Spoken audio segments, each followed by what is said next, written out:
Informasi pertama dari musibah kebakaran yang menghanguskan satu rumah indekos di Jalan Duri Selatan, Kecamatan Tambora, Jakarta Barat. Dugaan sementara api berasal dari korsleting listrik dan 6 orang meninggal.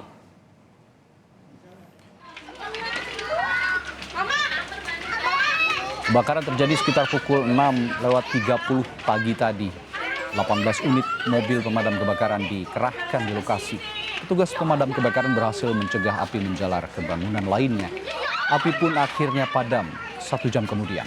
5 korban meninggal ditemukan di lantai 3 bangunan, sementara 1 korban lagi di lantai 4.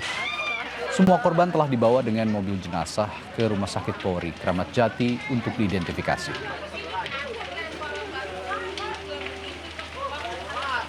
Ya, kalau untuk sementara dugaan itu karena dari korsleting listrik. Ya. Kebakarannya terjadi pukul berapa, Pak? 06.30. 06.30. Iya. Lalu kemudian berapa unit yang dikerahkan untuk sampai bisa Kurang lebih 20 unit. 20 unit sampai jam berapa baru bisa? Jam 1 jam dari kejadian. Ya. Kalau dari ini apa? Berapa orang sih Pak yang tinggal di rumah ini? Kalau untuk itunya saya kurang paham. Karena kos-kosan itu. Lebih lengkap soal peristiwa kebakaran rumah indekos yang terjadi di kawasan Tambora, Jakarta Barat, kita tanyakan jurnalis Kompas TV Renata Panggalo yang sudah bersiap di lokasi. Renata, 6 orang meninggal. Gambarkan kepada kami, Renata, seberapa besar sebenarnya kebakaran yang terjadi? Dan apakah ada kesulitan penghuni untuk keluar saat kebakaran terjadi?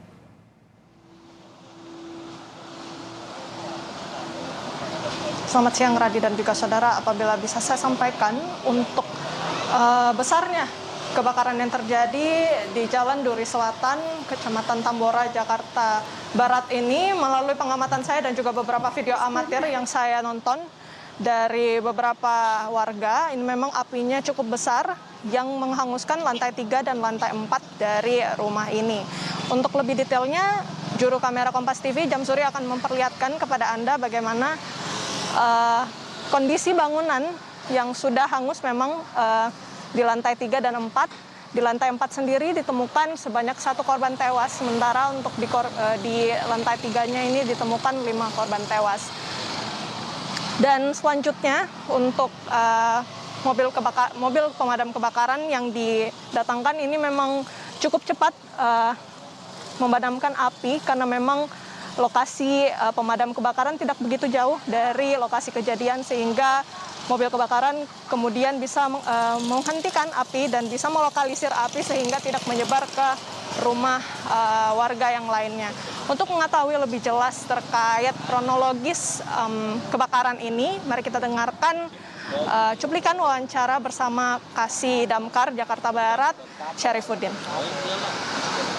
Informasi awal terjadi sekitar 6.46, kemudian kita langsung luncur, 5 menit dari luncur langsung evakuasi, langsung melakukan pemadaman dan evakuasi.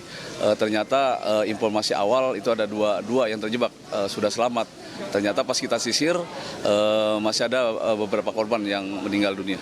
Untuk sementara yang kita temukan di lantai 3 itu ada 5 korban jiwa. Dan di lantai 4 ada 1 korban jiwa. Ini jam 6.47 kita sudah mulai kerja, jam 7.20 sudah lokalisir, ya, sudah lokalisir dan ini sudah padam, sudah selesai. Cuma kita ingin evakuasi korban, menunggu tim inapis dari pihak kepolisian. Ya, kalau memang diperhatikan dari postur bangunan ini begitu rapat, begitu sempit, sehingga memang sulit ya bagi korban untuk melarikan diri. Memang dari informasi awal yang kami terima terdapat 2 orang yang berhasil kabur begitu keluar dari rumah, namun beberapa orang yang bisa dievakuasi oleh petugas memang belum bisa dipastikan karena memang ini adalah rumah indekos, sehingga pihak dari kelurahan pun juga masih berkoordinasi bagaimana kemudian orang-orang yang tinggal di indekos ini bisa dievakuasi. Dan untuk beberapa warga tadi yang memang tewas dari kejadian ini sudah dilarikan ke Rumah Sakit Polri Kramat Jati untuk diidentifikasi lebih lanjut. Radi. Ya, Renata, yang ingin kita tahu juga, apakah saat ini polisi sudah ada di lokasi karena mengingat kabarnya kebakaran ini terjadi karena korsleting listrik begitu. Nah, adakah saksi yang diperiksa dan siapa yang sebenarnya bertanggung jawab atas peristiwa ini?